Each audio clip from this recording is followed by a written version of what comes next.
எனும் தாமிரபரணி தன்னுடைய செழுமை மிக்க வாழ்வை தானே சொல்ல துடித்துக் கொண்டிருந்த காலம் 1876 நதியில் வந்த வெள்ளம்தான் அந்த நதிக்கரை நாகரிகத்தை இன்று உலகம் அறிவதற்கான துவக்கம். கரையோரம் இருந்த ஆதிச்சநல்லூரில் நிலத்துக்கு கீழிருந்து பானைகள் வெளியே வர அங்கு ஆய்வை தொடங்கினார் பெடோர் ஜாகர் என்ற இன வரைவியலாளர். பல்வேறு மண்பாண்டங்களையும் இரும்பு கருவிகளையும் மனித எலும்புகளையும் தோண்டி எடுக்க இந்திய துணைக்கண்டத்தின் முதல் அகழாய்வு இப்படித்தான் ஆரம்பித்தது. இவ்வளவு பெரிய நாகரிகத்தை எவ்வளவு பெருசா சொல்லணும், காட்டணும். அதுதான் இந்த மியூசியத்தினுடைய பிரதான நோக்கமே. அதனால தான் இந்தியாவிலேயே 2வது பெரிய அருங்காட்சியகமாக பொருணை அருங்காட்சியகத்தை உருவாக்கியிருக்கு தமிழ். எப்படி சிவகலையில் நம்மளுடைய முன்னோர்கள் எப்படி அந்த ஒரு வாழை ஒரு இரும்பு உலோகத்தை எப்படி செஞ்சுருப்பாங்க அப்படிங்கிறதுக்கான ஒரு அறிமுகம் அது. இந்த இடத்துல அவங்க இரும்பை எப்படி போடுறது, எப்படியாக பயன்படுத்துறது அப்படின்றதெல்லாம் சொல்கிறாங்க.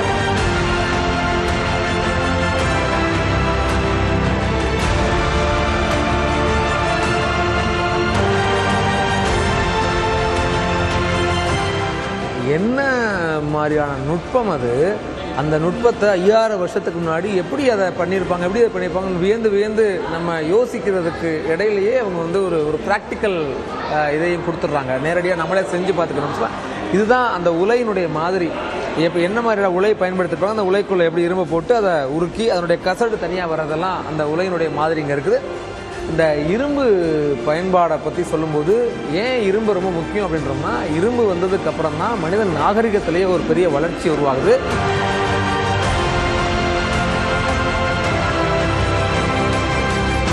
ஆதிச்சநல்லூரை உலகறிய செய்வதற்கான அஸ்திவாரத்தை அமைத்தவர் இந்திய தொல்லியல் துறையின் சென்னை மாகாண கண்காணிப்பாளராக பொறுப்பு வகித்த அலெக்சாண்டர் ரீ 1888 முதல் 1907 வரை பொருணை ஆற்றங்கரையில் 38 தொல்லியல் தலங்களை கண்டறிந்து 4000க்கும் மேற்பட்ட தொல்பொருட்களை வெளிக்கொண்டு வந்தார்.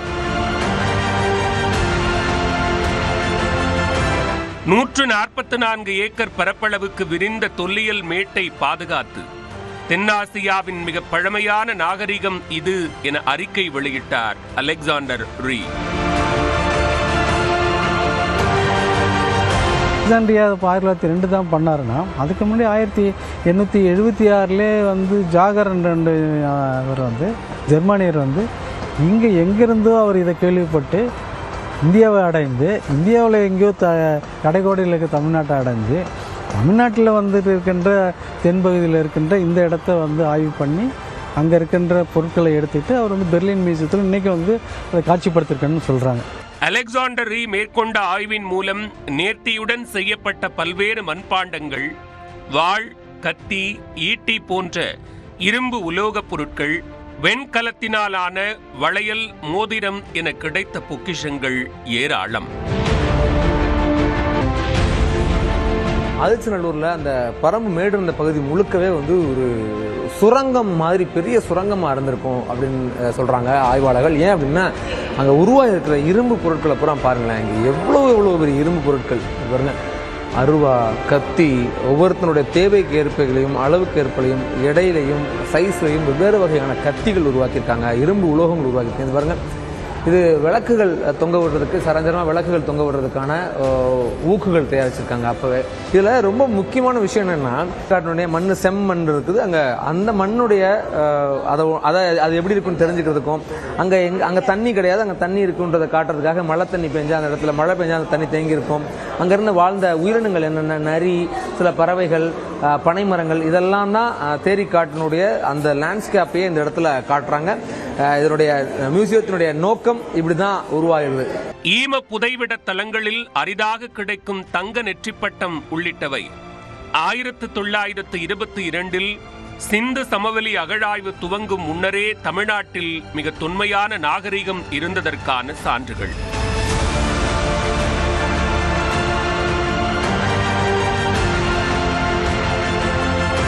அலெக்சாண்டர் ரீ கண்டுபிடிச்ச முக்கியமான ஒன்று அப்படின்னா, அது இந்த பெண் உருவ பொம்மை. இங்கே ஆண் உருவ பொம்மையெல்லாம் கிடைக்கல, பெண் உருவ பொம்மை தான் கிடைச்சிருக்குது. அதனால என்ன தெரியுதுன்னா, தமிழர்களுக்கு தாய் தெய்வ வழிபாடு கொண்டவர்கள் அப்படின்ற ஒரு விஷயம், இந்த உண்மை அப்படிங்கிறது வழியாக தெரிய வருது. ரொம்ப முக்கியமாக ஒன்று தெரியாமல் இருந்தது ஆதிச்சநல்லூரில், என்னென்னா அது வாழிட பகுதியில் கிடைக்கல. 876 துவங்கின ஆய்வுலேருந்து 100 வருஷம் கிட்டத்தட்ட வாழிட பகுதியில் கிடைக்கப்படாமல் வந்து பரியல் சைட் மட்டும் புதைவிட பகுதி தான் கிடச்சிது. இவர் தமிழ்நாடு தொல்லியல் துறை மேற்கொண்ட ஆய்வு வந்து அவங்க வந்து 3 கட்டங்களை 2019 நடத்தினாங்க. அந்த ஆய்வில் பார்த்தோம் அப்படின்னா தான் அந்த வாழிட பகுதிகளுக்கான சான்றுகள் கிடைக்குது, இந்த அம்மி கிடைக்குது.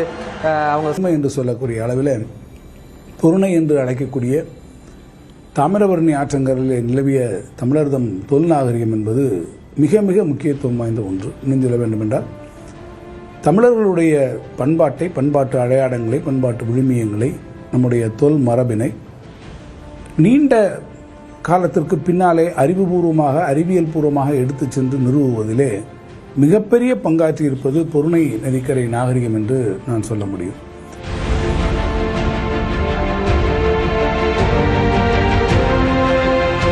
ஆதிச்சநல்லூர் ஒரு பெரிய சுரங்க தொழிற்சாலையாக இருந்ததும் அங்கு பாறையை வெட்டி தாதுக்களை எடுத்து இரும்பு, செம்பு, தங்கத்தில் மிகச்சிறந்த உலோகங்களை 1500 ஆண்டுகள் தொடர்ச்சியாக செய்ததும் தெரிய வந்தது. உலக அளவிலேயே இப்படி ஒரு நாகரிகம் இல்லை என்பதே நமது பெருமை.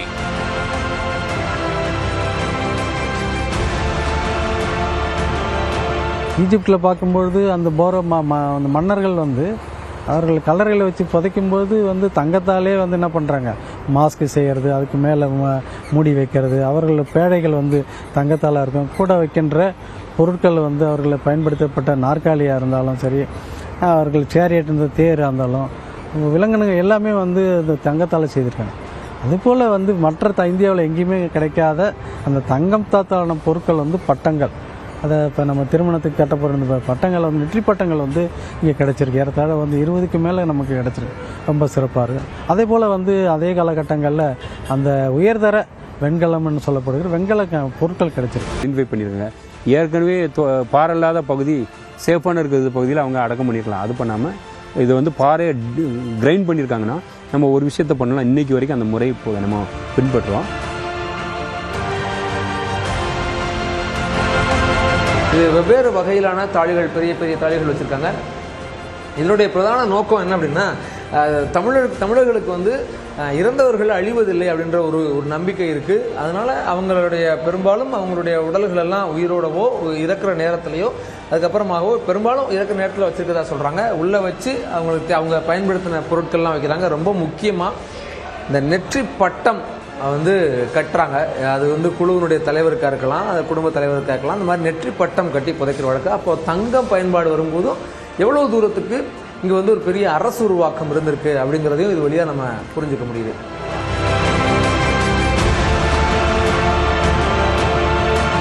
சுகாதாரத்துக்கு முக்கியத்துவம் கொடுக்க மாட்டோம். ஆனால் 3500 வருடங்களுக்கு முன்னால் வாழ்ந்த நம்மளுடைய மனிதன் வந்து சுகாதாரத்துக்கு ரொம்ப முக்கியத்துவம் கொடுத்துருக்குறான். எப்படி அப்படின்னா, அவனுக்கு முதல்ல நம்ம என்ன சொல்கிறோம் அப்படின்னு சொன்னால், இப்போ ஒரு நீர்நிலையில் ஒரு பொருள் விழுந்துட்டுன்னு வச்சுக்கோங்களேன், அதை எடுக்கிறதுக்கு வந்து இடுக்கி போட்ட பொருள் எல்லாம் பயன்படுத்துறது கிடையாது. நம்மளே டைவ் அடித்து உள்ளே விழுந்து அதை மாசுபடுத்தி தான் நம்ம எடுப்போம். ஆனால் அந்த காலத்தில் பார்த்தீங்கன்னா, அந்த அப்படி பொருள் விழுந்தால் அதை எடுக்கிறதுக்கு ஒரு இடுக்கி போட்ட ஒரு பொருள் இருந்திருக்கு. அது நிறைய கிடச்சிருக்கு. சிசுகள் அப்படின்னு சொன்னால், அது குழந்தைய அதுக்கு முன்னாலே சிசுகள் வந்து வெளியேறிட்டு வந்து அவன் உடம்பை விட்டு வெளியேறி வந்துட்டு அந்த சிசுகளை கூட அவன் தெருவில் எங்கேயோ புதைக்கல, அதை ஒரு களையத்தில் போட்டு அதை புதைச்சிருக்கிறான். அப்போது சுற்றுப்புற சூழ்நிலைக்கு வந்து அது நாகரிக வாழ்க்கை, அவன் வாழ்க்கை எப்படி இருந்திருக்குன்னா அதுக்கு வந்து அவன் ரொம்ப முக்கியத்துவம் கொடுத்துருக்கான். நிறைய யூடியூப்லாம் பார்த்தீங்கன்னா, ஆதிச்சநல்லூரில் புதைக்கப்பட்ட மனிதர்கள் நெற்றிக்கண் உடையவர்களா அப்படின்னு சொல்லிலாம் நிறைய கொஸ்டின்லாம் போட்டு அதை வந்து வேறு மாதிரிலாம் சொல்லியிருப்பாங்க. அந்த நெற்றிக்கண் அப்படின்னு சொல்கிற அந்த ஓட்டைக்கு காரணம் என்னென்னா, கடல் வாடிவத்தில் ஊற்று குளிக்கிறவங்க, இல்லை சங்கு குடிக்கிறவங்க, இல்லாட்ட கடலில் பயணம் பண்ணிக்கிட்டு இருக்கவங்களுக்கு இதில் ஒரு நோய் வந்து இந்த இடத்துல ஒரு ஓட்டை விழும். அந்த மாதிரி உள்ளவங்க நிறைய புதைக்கப்பட்டிருக்கும்போது பார்த்தா இது என்ன விஷயம் அப்படின்னா, இவன் அனைத்து ஊருக்கும் இவனுடைய தொடர்பு இருந்திருக்கு.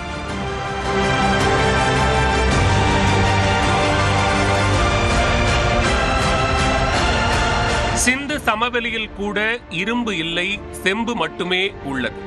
ஆனால் சிவகலையில் புதைவிட பகுதியிலிருந்து எடுக்கப்பட்ட ஒரு இரும்பு வாளின் காலம் கிமு 3345.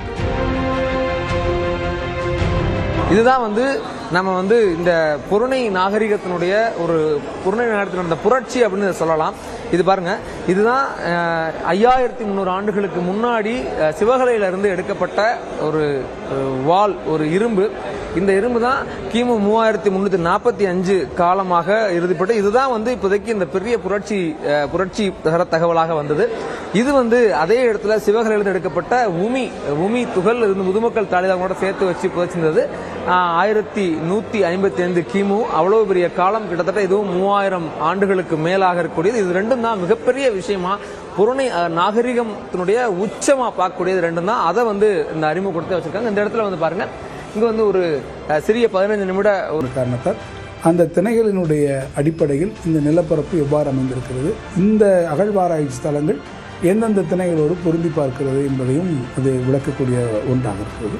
அதோடு பொருணை நதியினுடைய அந்த இயல்பான போக்கு, அது எப்படி இதனுடைய இரு கரைகளிலும் நாகரிகத்தை வளர்த்திருக்கிறது என்பதையும் சுட்டிக்காட்டுவதாக அது ஒரு முன்னோட்டமாக அமைந்திருக்கிறது.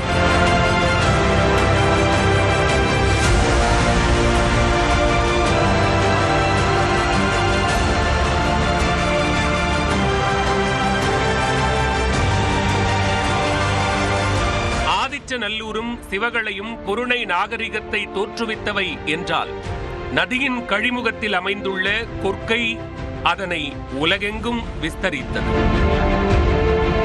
கொற்கையில தான் இதனுடைய வணிகத்துக்கான ஆதாரம் கிடைக்குது. கொற்கை வந்து கிட்டத்தட்ட கிமு 8ஆம் நூற்றாண்டிலேயே வந்து ஒரு பெரிய துறைமுகமாக இருந்திருக்கு. சொல்லப்போனால் தொடக்க வரலாற்று காலத்தில் பாண்டியர்களுடைய முதல் தலைநகரமாகவும் இதுதான் இருந்திருக்கு. இங்கிருந்து தான் இவங்க பல்வேறு நாடுகளோட ரோம் வரைக்கும் வணிகம் பண்ணியிருக்காங்க. சீனாவோட, இலங்கையோட பல்வேறு வணிகம் நடந்திருக்குது. அதனுடைய நாவாய் ஒன்று இங்கே வந்து அழகாக காட்சிப்படுத்திருக்காங்க. 2 இருக்குங்க. இது பாருங்கள், இதுக்குள்ளே எப்படியாக பொருட்கள்லாம் கொண்டு போயிருப்பாங்கன்றதுக்கான சின்ன சின்ன மினியேச்சர் வடிவிலெல்லாம் அதையெல்லாம் காட்சிப்படுத்திருக்காங்க. இந்த ரோம் நாணயங்கள்லாம் கூட தென்காசி மாவட்டம் கரிவளம் வந்த நல்லூரில் வந்து ரோமனுடைய நாணயங்கள், பதக்கம் எல்லாம் கூட கிடச்சிருக்குது.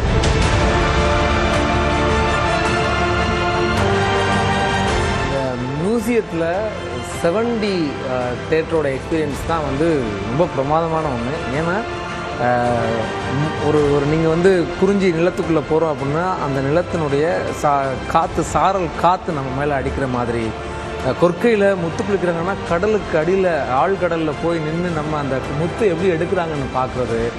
இன்னும் ஒரு காட்டுக்குள்ளே ஒரு யானை கடந்து வருது, அது துதிக்கையில் நீர் அள்ளி தெளிக்குதுன்னா நம்ம மேலே நீர் தெளிக்கிறது மாதிரி, கடல் பக்கம் போனால் கடலினுடைய வாசம் நமக்கு தெரிகிற மாதிரி, இப்படி ஒரு பிரமாதமான ஒரு அனுபவத்தை வந்து 70 கொடுக்குது. 70யை பொறுத்த மட்டும் நம்மளுடைய கடல் வாணிபம் கொற்கையில் இருந்ததுக்காக ஒரு படகு போன்ற அமைப்பில் எடுத்துக்கொண்டு சென்று அந்த காலகட்டத்தில் எப்படி நாம் மற்ற மேற்கத்திய நாடுகளோடோ இல்லை மற்றவர்களோடு நாம் எப்படி இதை வாணிப தொடர்புகள் வைத்திருந்தோம் என்பதெல்லாம் அந்த ஒரு ரியல் டைம் எக்ஸ்பீரியன்ஸ் விஆரில் நீங்கள் வந்து பார்க்கும்போது அவங்களுக்கெல்லாம் ஒரு மிகப்பெரிய மகிழ்ச்சியை கொடுக்கக்கூடிய, அவங்களே அங்கே இருந்து பார்க்கக்கூடிய அளவு. இப்போ கடலுக்குள்ளே போகிறாங்கன்னா அது ஒரு எக்ஸ்பீரியன்ஸ்.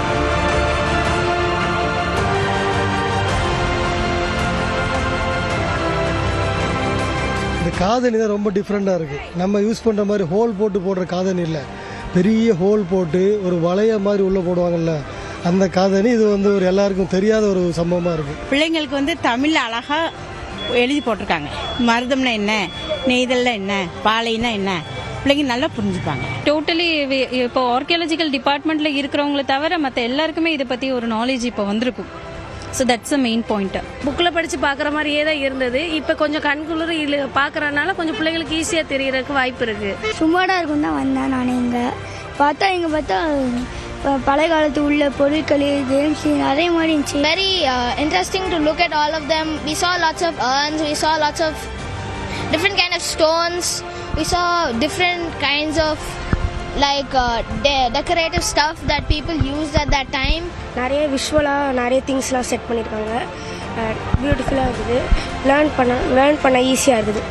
டிஜிட்டல் அடிமைகளாக மாறிவிட்ட குழந்தைகளின் சுய சிந்தனையை மீண்டும் மீட்டெடுப்பது தங்களுக்கு கூடுதல் மகிழ்ச்சி என்கின்றனர் பெற்றோர்கள்.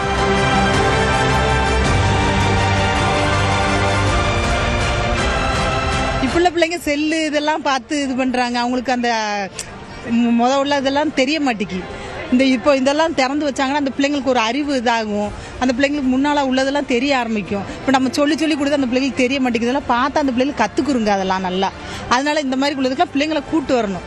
பழைய காலத்து மக்கள் நல்லா வாழ்ந்துருக்காங்க, நல்லா அவங்கள இவ்வளோ அப்பயே அறிவுள்ளவங்களாக இருந்திருக்காங்க.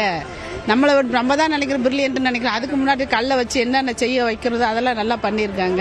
நாங்கள் சின்ன பாப்பாவாக இருக்கையில் சோசியல் சயின்ஸில் படித்ததெல்லாம் இங்கே நேரே பார்க்குற மாதிரி இருக்குது. சூப்பர். எனக்கு அதில் ரொம்ப பிடிச்சிருச்சு ஒரு அம்மிக்கல்.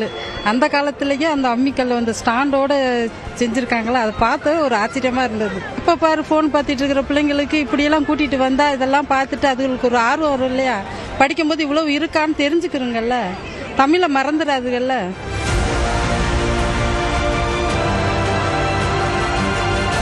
இதுவரை நடந்திருக்க அகழ்வாய்வுலாம் பொருணையிலேருந்து கீழே வந்திருக்கு, டவுன் ஸ்ட்ரீமில் வந்திருக்கு. பொருணை ரொம்ப quite and interesting river bed.